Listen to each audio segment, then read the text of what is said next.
400 years ago, the adventurous Portuguese explorers who discovered and claimed Brazil for the crown of Portugal sailed into this picturesque harbor and called it Rio de Janeiro, or River of January, because they discovered it in the month of January, and they believed the beautiful inlet into which we now sail was the mouth of a river. As we pass within the shadow of this gigantic promontory, known as Sugarloaf, we wonder if the white men who first saw it could have dreamed that it was destined to become the mighty sentinel of an enchanted metropolis with a population of over 1 million inhabitants and a reputation of being the most magnificent city in the world.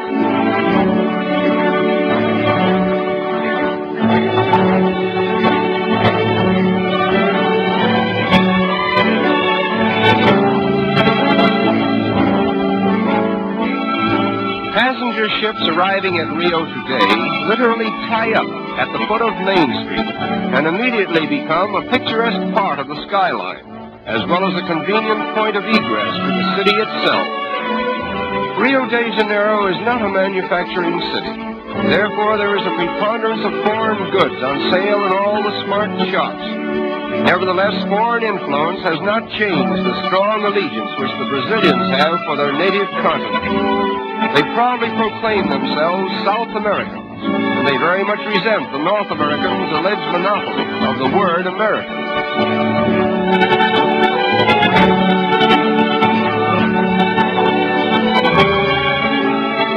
The period from 1902 to 1906 witnessed the wonderful transformation from the old to the new Rio, a comprehensive project so boldly conceived and brilliantly executed that there is hardly a landmark of the old city to be seen in the metropolis today.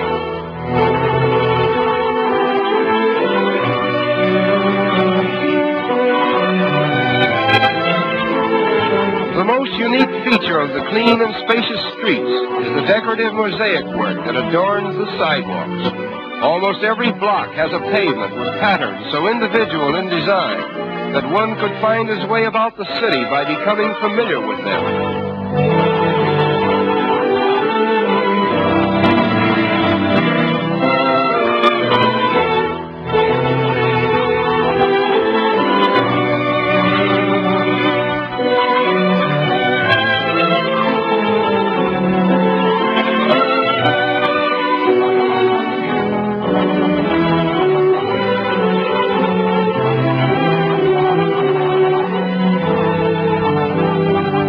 Rio is particularly noted for its numerous and colorful parks, which are scattered in picturesque profusion throughout the city.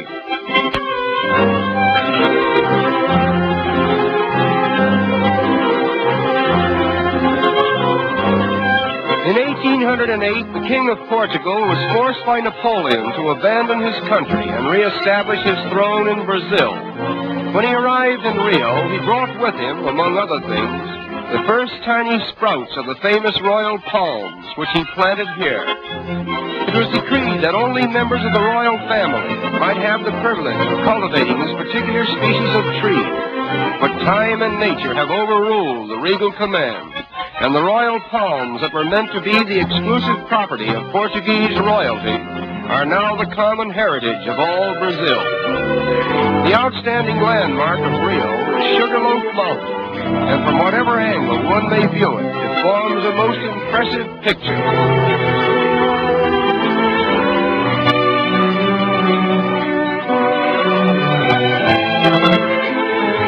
Swimming is one of the most popular sports in this pleasure-loving city. Consequently, many attractive swimming clubs have been erected along the picturesque shoreline. The architectural designs of these clubs are unusually distinctive, and many of them are actual reproductions of famous institutions in Spain and Portugal. Among the many fine boulevards in this city of splendor, the most beautiful is the Avenida Beira Mar, with its marble promenade encircling the waterfront for a distance of 5 miles.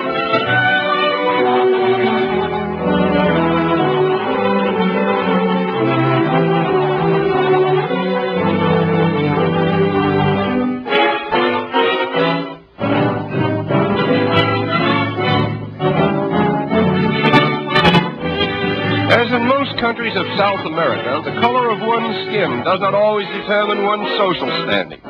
As a matter of fact, the racial color line seems to be so thinly drawn that it has become a haven of toleration for all races. Nevertheless, the Portuguese language still prevails.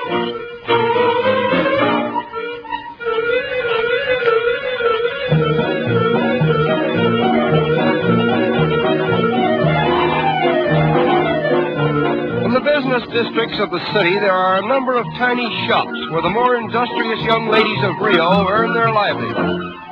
This is called the butterfly industry, in which the colorful wings of butterflies are immortalized by an art that was inaugurated here many years ago.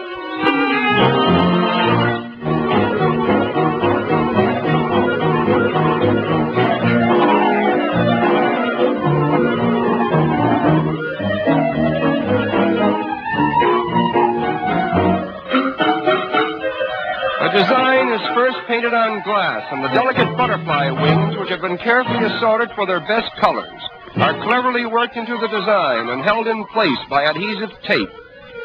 Another layer of glass is finally placed over the tape, and the wings, thus preserved, will hold their lifelike colors indefinitely. There are over 700 different species of butterflies in Brazil, and they are much larger and more colorful than those of North America and Europe.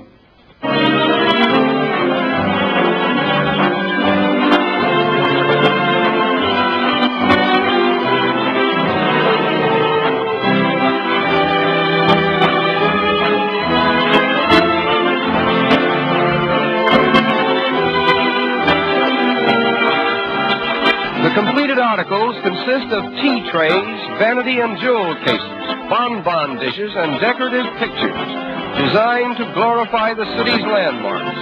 And needless to say, the predominating design is Sugarloaf, the center of attraction for all eyes that glory in the magnificence of Rio de Janeiro, the city of splendor.